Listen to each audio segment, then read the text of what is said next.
Apakah ini akan menjadi pertarungan sengit pertama setelah Wano Kuni? Trio monster plus bajak laut baru raksasa akan melawan sang penghancur dunia, yaitu Pangeran Loki. Nah, Gacor Film sini kali ini kita akan review One Piece untuk chapter 1141. Dan lagi-lagi karena ini video review, maka akan ada banyak bacot-bacot Nomi yang jadi kesukaan kalian. Makanya pastikan kalian tonton video sampai habis agar tidak ada informasi yang miss dan juga setengah-setengah. Karena itu tidak masuk akal, tapi akal bisa masuk. Nah, sebelum itu juga saya mau minta maaf nih karena baru sempat upload karena ya biasalah kemarin awal puasa harus munggahan dulu ke Bandung sekalian cari teteh gelis. Ya, tapi oke lah, semoga video ini bisa menjadi teman kalian buka atau untuk sahur juga. Dan sebelum itu juga saya mengucapkan selamat berpuasa buat kalian para nakama yang menjalankan ibadah puasa. Ayo jangan pada batal sendiri nih. Wah, parah banget. Nah, mari tanpa basa-basi lagi kita langsung saja. Wadaw.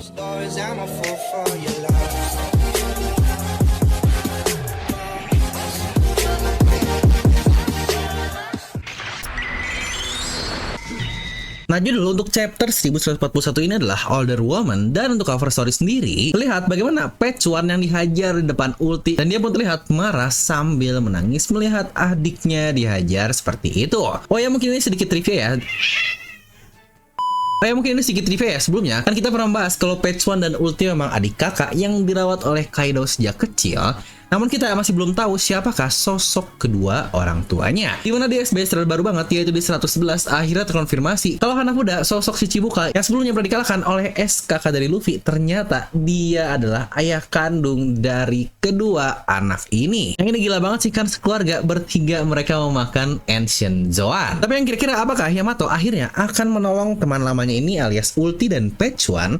Karena jangan lupa ya, di Onigashima dulu Ulti pernah ada sedikit perselisihan dengan Yamato karena terhempas Raimei Hake yang dia lakukan. Dimana untuk chapter sendiri dimulai dari mereka, Nami, Rodo membawa dua penjaga yang terluka menggunakan Valor dan meninggalkan kastil. Di sini Nami sangat kesal karena sudah capek-capek nyari seharian di kastil tetapi tidak ada satupun harta karun yang bisa dia ambil, yang bahkan dia tidak peduli dengan apapun terkait monster Loki. Rodo pun dia menyuruh Nami untuk mengecilkan suaranya karena ada penjaga kastil yang mereka bawa di sana. Kita berpindah ke tim Franky, di mana Franky sangat terpukau sekali nih dengan banyaknya hal-hal yang ada di pohon elbow tersebut. Namun tiba-tiba Franky melihat terdapat satu batang pohon besar yang terpotong di depan matanya. Yang bukankah kalau kita lihat sendiri, wah ini potongannya sangat-sangat wadaw banget, karena bukankah ini luar biasa masif, dimana replay yang segini gitu aja itu cuma seperti semut kecil doang yang ada di dahan pohon, yang bahkan dari lubang ini pun, wah ini bisa menjadi sebuah desa besar bagi rakyat manusia yang memiliki ukuran lebih kecil, yang bahkan untuk Elba pun masih lebih dari cukup. Replay menjelaskan kalau itu adalah lokasi dari desa Haugen, di mana suatu hari ada petir menyambar desa dan api pun tersebar kemana-mana. Karena batang sudah sangat tua dan kering, maka tidak mungkin untuk menghentikan api tersebut. Jadi akhirnya seluruh batang harus dipisahkan agar api tidak menyebar terlalu jauh ke bagian pohon adam yang lain, dan situ pun bersamaan dengan desa di dalamnya. Di mana replay pun melanjutkan kalau itulah dua kelemahan dari Elbaf, api dan petir.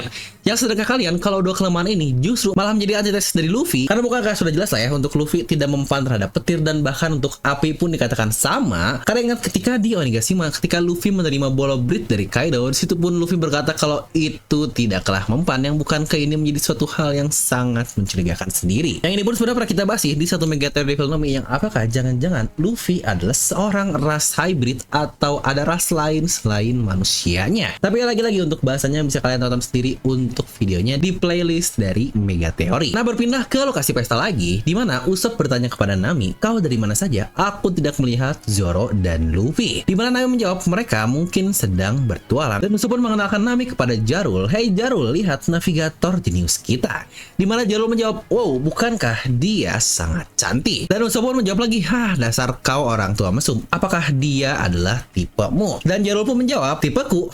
Sejujurnya tipeku adalah wanita yang lebih tua. Yang sejujurnya menurut saya ini bisa menjadi satu hal atau plot atau bahkan foreshadow yang menarik untuk kedepannya, karena bukankah judul chapter ini An Older Woman adalah kata-kata yang diucapkan oleh Jarul, tetapi kita masih belum tahu apa maksud yang Oda sampai jadikan judul di chapter kali ini. Dimana bahkan banyak komenan-komenan berkata kalau sosok yang mungkin dimaksud oleh Jarul adalah Imu, yang tapi kita kan masih nggak tahu apakah Imu cewek atau cewek K. Di sini pun Usopp merespon dengan memukul pedang di kepala Jarul sambil berkata, hei, kau adalah orang tertua di dunia ini, mana mungkin ada wanita yang setua itu. Namun ternyata dari pukulan Usopp tersebut membuat Jarul sangat kesakitan kesakitan, yang berarti itu helm di kepalanya ternyata benar-benar menampakkan dirinya karena disentuh sedikit aja dia langsung kesakitan seperti itu. Di sini pun Usopp dipegang oleh Dory untuk bilang, "Dan berani-berani kau memegang pedang dari tetua Jarul." Dan Usopp pun menjawab, "Tidak adakah yang mencoba menarik pedang tersebut?" Dan Brogy menjawab, "Jangan, dia akan kehilangan banyak darah dan mati kalau pedangnya dicabut." Nami pun hanya terdiam melihat Usopp yang sangat-sangat mabuk sekali sejak tadi karena ya lagi-lagi, bukankah itu adalah impian Usopp untuk sampai ke Pulau Elbaf, dan dia pun duduk di sebelah Jinbei. Di mana Sanji kebingungan mencari Gerchan yang tiba-tiba menghilang, yang ternyata dia bersama Rodo sedang berada di pinggiran desa karena dia sedang mengobati penjaga kastil yang sebelumnya dibawa, yang lagi-lagi jangan lupa ya kalau Gerchan adalah seorang dokter. Di mana Gert di sini marah sambil berkata, tulang mereka retak dan salah satunya terlihat ada luka tusukan. Kau pikir manusia biasa bisa membuat luka seperti ini? Apa yang sebenarnya terjadi? Para penjaga ini bukanlah orang biasa, dan apa juga yang kau lakukan di sana? Yang aduh, ini Gert parah lucu banget, dia raksasa tetapi lagi-lagi Oda bisa membuatnya dengan sangat mantap dan seksi juga. Tapi kalau dilihat dari ukuran, di mana Rodo ini jauh lebih tinggi ya dibandingkan Gert, yang sebenarnya Gert saja sudah sangat tinggi, apalagi jika dibandingkan dengan manusia biasa seperti Luffy dan yang lainnya. Rodo pun menjawab, "Tidak ada, aku hanya melakukan riset untuk meningkatkan kastil balokku, tetapi aku malah bertemu dengan pintu kastil yang terpotong dan para penjaga sudah dalam keadaan seperti ini." Yang lagi-lagi buat yang lupa, di mana diorama Rodo atau mungkin negeri balok yang sebelumnya Luffy tertangkap itu benar-benar diambil miniaturnya atau blueprintnya dari kerajaan yang ada di negeri Elbaf ini. Dan bukankah sangat luar biasa, Rodo bisa menciptakan sangat-sangat hebat sekali. Dimana Gert pun curiga karena kenapa Rodo berkeringat. Dimana Rodo pun menjawab dalam hatinya, "Karena itu kau melihatku terus." Yang ada ini benar-benar dasar otakku banget. Dah manolep, ngobrol sama cewek dikit biasanya langsung ngaceng. Aduh, astagfirullah, ini para otakku. Ayo sadar kalian deh. Dimana Gert pun kesal karena tahu dia dibohongi, akhirnya bilang, "Oke, aku akan bilang kepada ketua Jarul." Di mana Rodo pun menjawab, "Tetapi itu hanya akan merusak pesta. Kau tidak bisa melakukan itu sampai kau benar-benar tahu semua fakta yang ada. Bukankah tidak ada yang suka dengan perusak pesta?" Di mana dalam hati Rodo pun berkata, kalau urusan Loki dengan Luffy belum selesai, tetapi akhirnya dia sudah ketahuan, maka Rodo akan dijadikan sang pengkhianat. Semoga ketika Loki bebas, dia akan kabur dan membawa neraka di luar sana, yang aku tidak peduli apa yang akan Loki lakukan. Di mana satu-satunya aku pikirkan adalah seseorang yang mirip dengan Akagami. Siapakah orang tersebut? Dan tiba-tiba, boom, Gert yang sangat curiga akhirnya lagi-lagi menghajar Rodo dengan bilang, "Kau tahu sesuatu kan? Katakan sekarang juga." Kita pun lagi-lagi langsung berpindah ke daerah Underworld, di mana Zoro berkata kepada Luffy, "Hai Luffy, ini tidaklah seperti yang kau katakan sebelumnya." Di mana Luffy pun menjawab, "Dia tidak seperti ini sebelumnya, bahkan binatang-binatang pun terlihat terluka. Hai kalian semua, bertahanlah." Luffy pun bertanya, "Hei Loki, apa yang sebenarnya terjadi? Siapa yang melakukan semua ini?" Zoro terlihat kaget karena ukurannya lebih besar dibandingkan raksasa biasa. Yang sejujurnya saya suka banget sih dengan perspektif yang udah gambar di bagian sini, di mana Loki dengan bagian yang sangat besar, di mana Zoro dan Luffy yang kecil, yang wah, ini terlihat epic sekali. Dan saat itu juga Luffy langsung mencoba untuk melepas borgol dari Loki, tetapi Zoro masih kekeh dengan bilang, "Hei Luffy, tunggu, keadaan ini mengubah semuanya." Luffy menjawab, "Tidak mengubah apapun, toh bukankah dia tidak akan bisa menggila dengan luka seperti itu? Ayolah Zoro, bantu aku membuka borgol ini." Yang ketika Luffy mau mencoba membukanya, dia langsung lemas karena lagi-lagi tentu saja borgolnya terbuat dari batu laut. Zoro benar-benar bisa menganalisis semuanya dengan berkata, bahkan semua binatang-binatang raksasa di sini pun terluka. Apa ya yang membuatnya sampai seperti itu?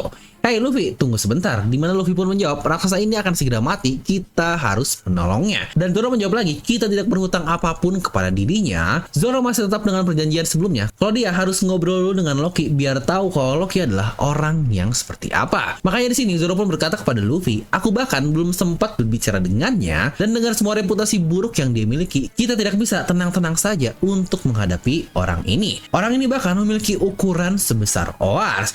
Jika kita membiarkan seorang seperti ini bebas, itu tidak akan berakhir baik bahkan bagi negeri seperti Elbaf." Dan tiba-tiba Zoro pun naik ke atas badan Loki dan langsung menendang luka Loki dengan sangat kuat, yang wah, ini lucu banget nih. Diam-diam jebret. Loki pun di sini dia berteriak sangat kencang sekali, dan Zoro mengambil kesimpulan, oh sepertinya luka-luka ini luka beneran dan dia bukan hanya berpura-pura. Loki pun terbangun dan marah sambil berkata, "Sialan, apa yang kau lakukan?" Namun udah aja, dia langsung pingsan lagi. Dan Luffy pun berkata, "Hei, dia ini mati mati dan Zoro menjawab jika dia mati ya udahlah maka itu adalah takdirnya. Ya aduh ini Zoro kejam banget. Dimana Zoro berkata, oke, aku akan membuka borgolnya, tapi aku akan membiarkan satu borgol tersisa saja di bagian kakinya dan kita akan ngobrol setelah dia pulih. Luffy setuju dan bilang, baik, aku juga akan bawa chopper. Dan Zoro menjawab, perpustakaan terlalu jauh, aku yakin akan ada banyak dokter di desa atas sana. Tapi kalau mereka tahu kita membebaskan Loki, bukankah kita akan diusir? Luffy pun menjawab, maka biarkan kita diusir saja, toh bukankah kita tidak punya pilihan? Baik, aku akan mencari dokter. Oh ya, aku juga harus menyiapkan banyak daging agar dia makan. Kau tidak akan bisa melakukan apapun jika tidak makan daging. Dan Zoro pun berkata, tuh bukankah ada banyak daging di belakang sana? Dan di sini pun Luffy kaget sambil marah.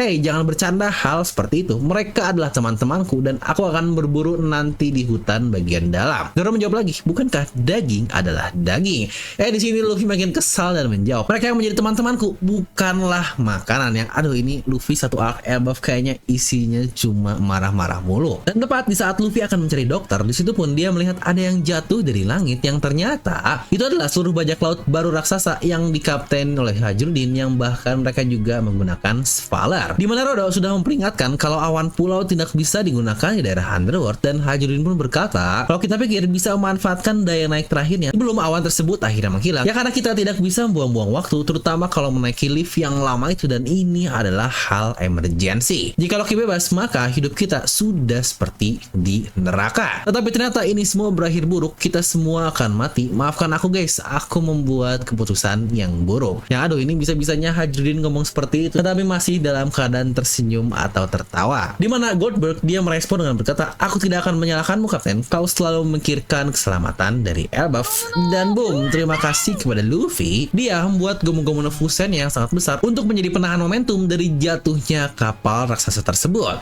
Ya walau tentu saja dengan gaya sebesar itu kapalnya pasti bakal mantul jauh karena terlihat Hajrudin dan yang lainnya pun terluka cukup parah karena pantulan dari bantuan Luffy. Tetapi itu masih lebih baik dibandingkan mereka harus terjatuh langsung yang pasti akan langsung mati. Hajrudin pun langsung berkata, kalau kita tidak punya waktu lagi, kumohon hentikan rencanamu untuk melepaskan Loki, tapi Jerami, aku memaksa Rodo untuk mengungkapkan semuanya. Kau tidak bisa mempercayai Loki, dia adalah orang yang licik, penuh taktik, berhati kotor, dan kejahatannya tidak ada tandingan. Bahkan sejak kita kecil, jika dia berkata hal baik atau sesuatu yang baik, semuanya hanyalah kebohongan. Dia adalah monster yang akan mengkhianati apapun tanpa keraguan sedikit pun. Loki adalah ancaman bagi seluruh dunia. Zoro pun berkata, sepertinya kalian sedikit terlambat. Dan chapter pun ditutup dengan Loki yang sudah berdiri tegak di mana semuanya sangat kaget.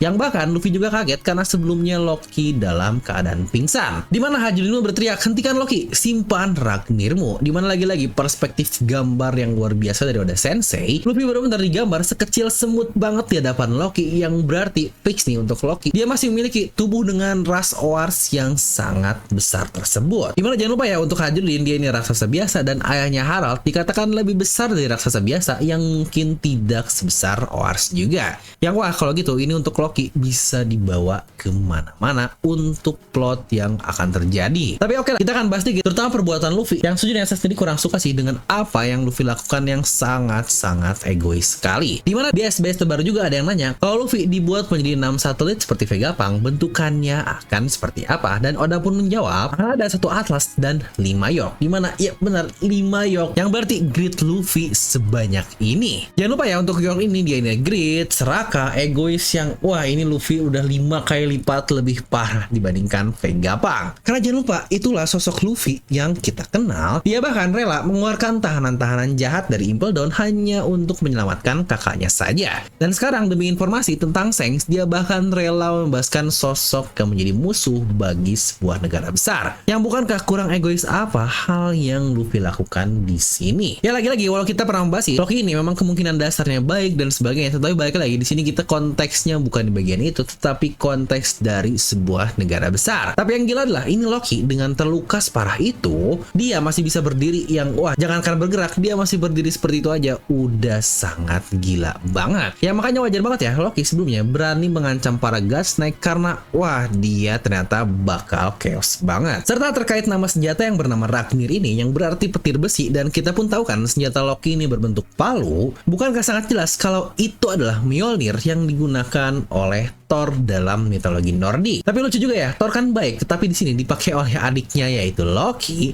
Yang baik lagi itulah Oda, dia menggunakan satu referensi tetapi tidak plek ketiplek untuk mengcopy 100%-nya. Tapi yang lucunya ya, kalau Ragnir ternyata seberbahaya itu, tetapi masih diberikan dan bahkan masih berada di sekitaran Loki walau dia segitu jahat. Maksudnya kalau Loki dalam keadaan terborgol, kenapa senjatanya juga tidak diamankan oleh pihak kerajaan? Yang apakah konsepnya mirip dengan Mjolnir dari mitologi Nordik, di mana palu ini akan memilih siapa yang menjadi pemegangnya?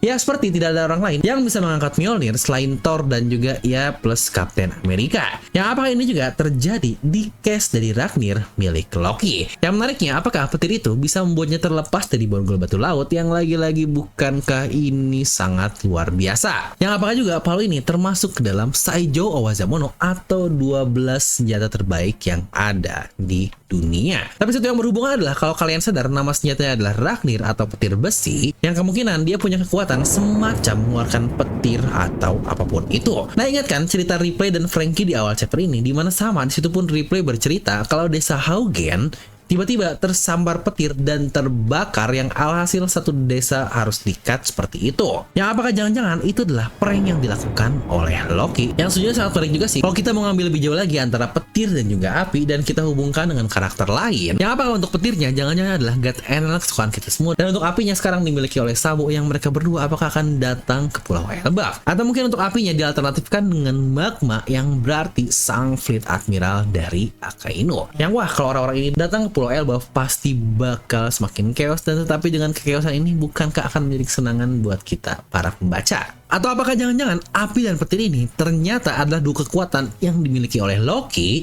di mana petir didapatkan dari Ragnir atau senjatanya, dan untuk api apakah jangan-jangan dimiliki oleh kemampuan buah iblis dari Loki yang wah ini bakal gila banget. Tapi ngomong tentang nama senjata Loki, bukankah itu adalah Ragnir? Dan apakah kalian sadar kalau Ragnir ini adalah singkatan dari satunya Ragnarok dan juga Mjolnir?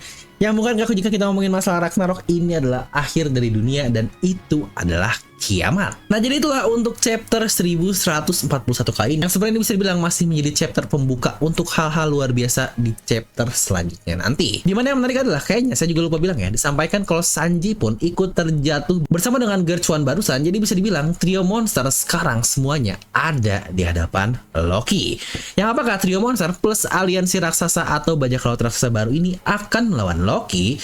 Yang lagi-lagi walaupun terkesan berlebihan, tetapi setidaknya akhirnya kita bisa melihat kekuatan dari bajak laut raksasa yang diketuai oleh Hajrudin tersebut. Dan jangan lupa juga, semoga kita bisa melihat skuad apa sih sebenarnya Loki yang ditakuti oleh semua orang. Karena yang paling penting adalah untuk minggu depan kita tidak libur, yang berarti kita akan langsung mendapatkan jawaban dari Loki yang akhirnya bebas. Nah, makanya kita akan nilai dulu untuk satu chapter ini, dan kali ini chapter pembuka, maka akan saya kasih nilai 8,5 dari skala 10. Menurut kalian berapa? Coba tuliskan di kolom komentar. Nah, jadi oke lah, itu aja untuk satu video kali ini. Dan seperti biasa, saya berterima kasih buat yang sudah support channel Filmnomi secara langsung, yaitu buat para membership seperti Defected User, Aki User, dan juga Will of the. Buat kalian juga yang ingin join membership, bisa langsung klik tombol join di sebelah tombol subscribe. Dan buat kalian juga nih, ini sebenarnya cukup random, karena juga nih beberapa dari kalian yang nge-DM dan nemuin akun Instagram dari saya sendiri, akun Instagram dari saya yang ngebahas tentang saham, yang ternyata kalian juga dari para nakama ada yang tertarik dengan investasi. Dan buat kalian juga tertarik, kalian bisa langsung klik link juga ya yang ada di bawah video ini. Dan seperti biasa, semoga kalian terhibur dengan video ini. Like aja kalian suka, bisa aja kalau suka, jangan lupa untuk subscribe dan juga share ke teman kalian. Gue Devil pamit, and I'll see you guys next time.